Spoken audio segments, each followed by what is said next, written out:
दोस्तों नमस्कार, आदाब, सत श्री अकाल, जय भीम, जोहार। मैं सुल्तान आप सभी दोस्तों का अपने इस चैनल पर बहुत बहुत स्वागत करता हूं। दोस्तों आज हम लोग बात करेंगे एक ऐसे ज्वलंत मुद्दे पर जो हम सभी भारतीयों की आस्था और धर्म से संबंध रखता है। क्या आपने कभी ऐसी चीज के बारे में सुना है, यानी एक ऐसे मांसाहारी दूध के बारे में सुना है? अगर नहीं तो यह वीडियो आपके लिए बहुत ही जरूरी होने वाली है। मांसाहारी दूध के विचार ने लोगों को चौंका दिया है और डेयरी उत्पादों के बारे में लंबे समय से चली आ रही धारणाओं को चुनौती भी दी है। इस विवाद के कारण अमेरिका और भारत के बीच डेयरी उत्पादों पर समझौता अटका हुआ है। अब दूध को उसके स्रोत और उत्पादन विषयों के आधार पर शाकाहारी या मांसाहारी के रूप में वर्गीकृत किया जा रहा है। अमेरिकी राष्ट्रपति डोनाल्ड ट्रंप के अनुसार भारत और अमेरिका एक व्यापार समझौते पर हस्ताक्षर करने के बेहद करीब है। हालांकि इस व्यापार समझौते में एक बड़ी बाधा यह है कि भारत अमेरिका में प्रचलित आहार प्रथाओं, विशेष रूप से पशु आधारित उत्पादों के उपयोग को लेकर चिंता के कारण अमेरिकी डेयरी उत्पादों के आयात की अनुमति देने में भी हिचकिचा रहा है। मांसाहारी दूध का मुद्दा जो पशु आधारित उत्पादों पर पाली गई गायों को दूध को संदर्भित करता है। भारत अमेरिका व्यापार वार्ता में विवाद का एक प्रमुख मुद्दा है। भारत धार्मिक और सांस्कृतिक संवेदनशीलता के कारण ऐसे दूध के आयात पर आपत्ति जताता है, विशेष रूप से हिंदुओं और जैनियों के बीच जो मांस और रक्त पर पाली गई गायों से प्राप्त डेयरी उत्पादों को अशुद्ध मानते हैं। इसी के चलते भारत आयातित डेयरी उत्पादों के लिए सख्त प्रमाणीकरण की मांग कर रहा है। बिना प्रमाणीकरण के भारत इसे किसी भी हालत में स्वीकार नहीं करेगा और प्रमाणीकरण की मांग इसलिए भी कर रहा है ताकि यह सुनिश्चित हो सके कि ये शाकाहारी आहार पर पाली गई गायों से ही आते हैं। मांसाहारी दूध असल में क्या है, तो आइए दोस्तों इसे समझते हैं। यह उन गायों से प्राप्त दूध को संदर्भित करता है, यानी मांसाहारी दूध उन गायों से प्राप्त दूध को कहेंगे जिन्हें पशु उत्पाद जैसे शव और हड्डी का चूर्ण खिलाया गया हो, जो कि कुछ पश्चिमी डेयरी फार्मिंग प्रथाओं में आम है। भारत में मांसाहारी दूध शब्द का प्रयोग उन गायों के दूध के लिए किया जाता है जिन्हें पशु व्युत्पन्न उत्पाद खिलाए जाते हैं। इसमें बहुत सारे चीज आ सकते हैं, जैसे मांस चूर्ण, रक्त चूर्ण और पशु अंगों से प्राप्त वसा शामिल है। ये प्रथाएं अमेरिका नियमों के तहत अनुमति प्राप्त है। कई भारतीय, खासकर हिंदू और जैन जैसे धार्मिक समूहों के लोग पशु उत्पादों से बनी गायों के दूध को धार्मिक रूप से अस्वीकार मानते हैं। वे डेयरी उत्पादों को पवित्र और धार्मिक अनुष्ठानों का अभिन्न अंग मानते हैं। भारत के लिए यहाँ काफी कुछ जानना यह भी है कि भारत के लिए, जैसे हम लोग ये कह सकते हैं कि जहाँ साक्षात्कार और खासकर ऐसे अनुष्ठानों का भारत के लिए यहाँ शाकाहार संस्कृति और धर्म दोनों में गहराई से निहित है।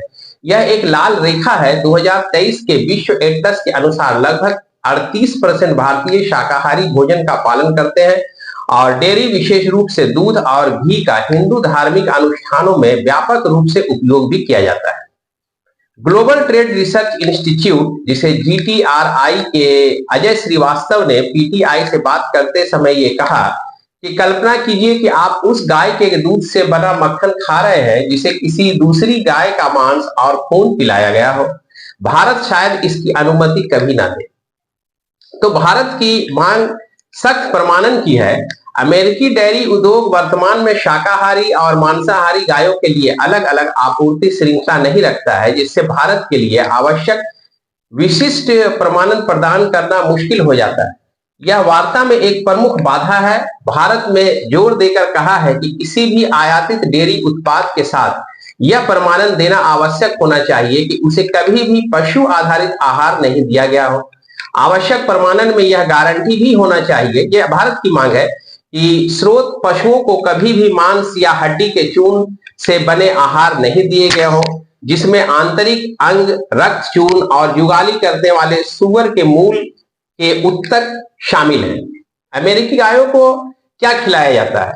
कई रिपोर्टों से पता चलता है कि अमेरिकी डेयरी गायों को एक विवादास्पद मिश्रण खिलाया जाता है, जिसमें शामिल है पहला तो सुअर, मुर्गी, घोड़ों या यहाँ तक कि कुत्तों और बिल्लियों का मांस और आहार, सुअरों और घोड़ों का खून, मवेशियों से प्राप्त चर्बी जिसे टैलो कहा जाता है, इसके अलावा मुर्गी के पंख, बिस्तर, सामग्री और मल। हालांकि रोग संचरण को रोकने के लिए सुरक्षा नियमन भी मौजूद है, फिर भी ये आहार पद्धतियां भारत के लिए एक गंभीर चिंता का विषय बनी हुई है। आर्थिक पहलू भी इसके अलावा है कि छोटी डेयरी किसानों की सुरक्षा भी इससे काफी नुकसान में आ सकती है। सांस्कृतिक मुद्दों के अलावा दांव आर्थिक भी है। भारत के डेयरी क्षेत्र में लाखों छोटे किसान का वर्चस्व है, जिसमें कई अपने आजीविका के लिए केवल 1 से 3 गायों पर निर्भर है। इसी कल्पना के आधार पर भारतीय स्टेट बैंक एसबीआई के एक रिपोर्ट में भी चेतावनी दी गई है कि इस क्षेत्र में अमेरिकी आयात के लिए खोलने से, यानी इस डेयरी फार्म के क्षेत्र को अगर अमेरिकी आयात से खोला जाए तो भारतीय दूध की कीमतों में कम से कम 15% की गिरावट आ सकती है, जिससे घरेलू डेयरी किसानों को सालाना 1.03 लाख करोड़ रुपए तक का नुकसान हो सकता है। वर्तमान में डेयरी क्षेत्र भारत के सकल मूल्य वर्धन यानी जीवीए में लगभग 2.5 से 3% का योगदान देता है, जो 7.5 से लेकर 9 लाख करोड़ रुपए के बराबर है। इसलिए किसी भी व्यवधान से ग्रामीण आय और आजीविका पर गंभीर प्रभाव पड़ने की आशंका भी स्टेट बैंक जता चुका है। राज्यों में चुनाव नजदीक आने के साथ साथ भारत सरकार द्वारा डेयरी आयात पर अपने रुख में नरमी बरतने की भी उम्मीद कम ही दिख रही है। दोस्तों, आपने इस तरह से देखा कि भारत ने किस तरह अमेरिका के लिए दूध इंडस्ट्री को खोलने से मना कर दिया है, जबकि अमेरिका लगातार दबाव बना रहा है कि किसी तरह भारत अपने दूध इंडस्ट्री को अमेरिका के लिए खोल दे और अमेरिका करोड़ों का मुनाफा कमा सके। और साथ में यह भी देखना बहुत ही दिलचस्प होगा कि क्या भारत अमेरिका के दबाव में आकर अमेरिका के लिए दूध इंडस्ट्री खोलता है या नहीं। जैसे ही इस पर कोई नया अपडेट आता है हम आपको अवश्य बताएंगे। तब तक के लिए आप हमारा चैनल सब्सक्राइब करके रखें। आप सभी दोस्तों का बहुत बहुत शुक्रिया और शुभकामनाएं। जय हिंद।